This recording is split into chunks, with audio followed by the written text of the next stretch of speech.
Hey, what's up guys? Welcome back. I know I'm smiling, but it is not a great day for me. Mid-May right now, we're having a snowstorm, so that's special.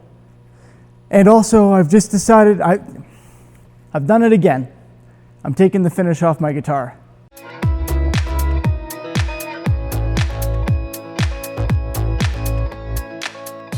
That's right, the old GGBO project, repeat of last year apparently, was most of the way through the finishing process and decided I'm just not quite happy with it. There's a change that I want to make.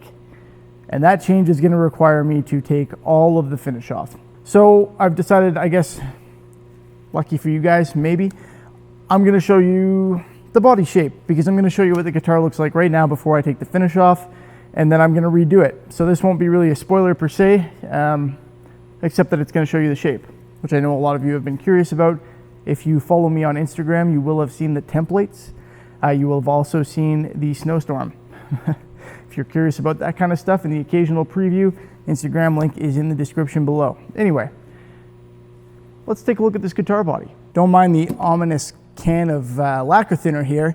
There's actually more stuff on this guitar than it looks like. I was going for a thin looking finish, but it required a lot of components. It got a little complicated, which is all fine and good, except that it doesn't look good, which isn't great. So here we have it. Conceptually, there are a few things that I wanted to change about last year's, but let's take a quick look first. That's what I've got going on right now. Very interesting top finish. A carve here that I painted black and hate. I like the carve. It's not going to be that color. That just didn't work for me. Kind of a faux drop top here, a hardline separation before we move on to a nice kind of classic chestnut walnut look on the back with a very heavily accented grain. That's one thing that I really like doing with Ash is I like really heavily accenting the grain. And you can see I've done that in a couple different ways on this guitar. Got an interesting shape to it. My classic arm carve. I say classic, this is only the second time I've used it, but it's ridiculously comfortable. It's dialed in. I love this thing. I put a lot of thought into this the first time, felt awesome, so I kept it for the second time, and I'm probably going to, perpetuate that through all of my guitar builds going forward.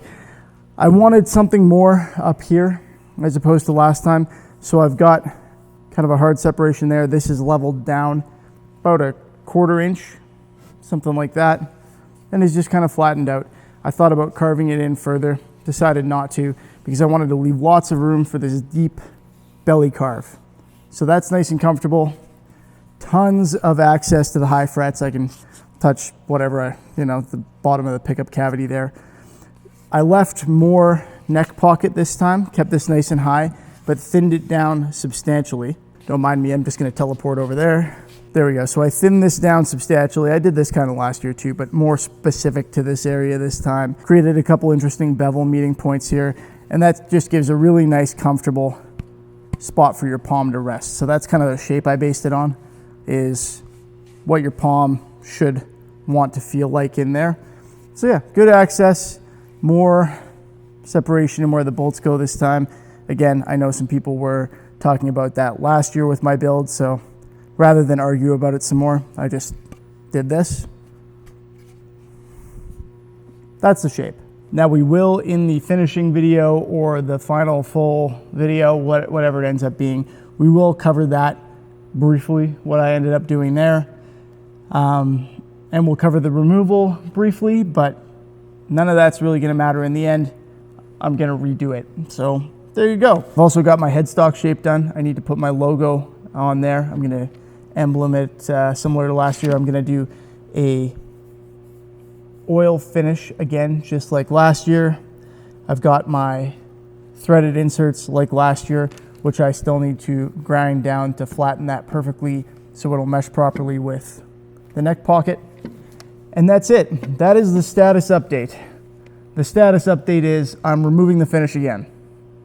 Yay. So I'm not going to spoil any of the guards and stuff like that just yet, but I will let you know there is going to be a little bit of metal on the front. Kind of the same concept as last year, but not the same look. Very much a different thing.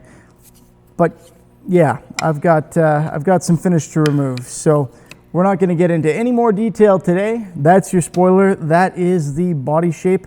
Let me know what you think. Always happy to hear from you guys, even when it's criticism.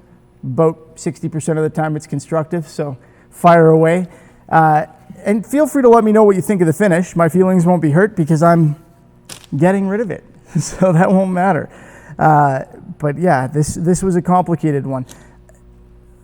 I'm not going to tell you what's going on here next, but I will say that this finish is actually very interesting to me, this thing that I've done on the top.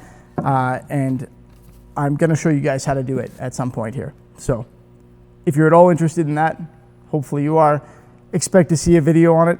If you're absolutely not interested in that, feel free to let me know that too. Maybe I won't bother, but I probably will. All right, guys, as always, thanks for watching. I hope you enjoyed the video. If you did, please feel free to give it a thumbs up. It really helps me out when you do that. And remember to subscribe so you can see how to do this finish. You can watch me flounder and take this finish off at the end of the month when I reveal the actual build, etc., etc. There's lots to see. Of course, don't forget to check out the other invitational builders. They've got some cool stuff going on. I'm really excited to see what they end up with in this contest. And dare I say, even more so, the unofficial builders, they're not called that anymore. I'm just getting this wrong now. The invitational builders have cool stuff. The actual builders, the scratch builds, the kit builds, they're all doing some insane stuff. I have gotten very little sleep this week because I've spent so much time on YouTube watching people's builds. Crazy, some of them. So yeah, check them out. It's well worth your time. Thanks again for watching. Have a good one. I'll see you next time.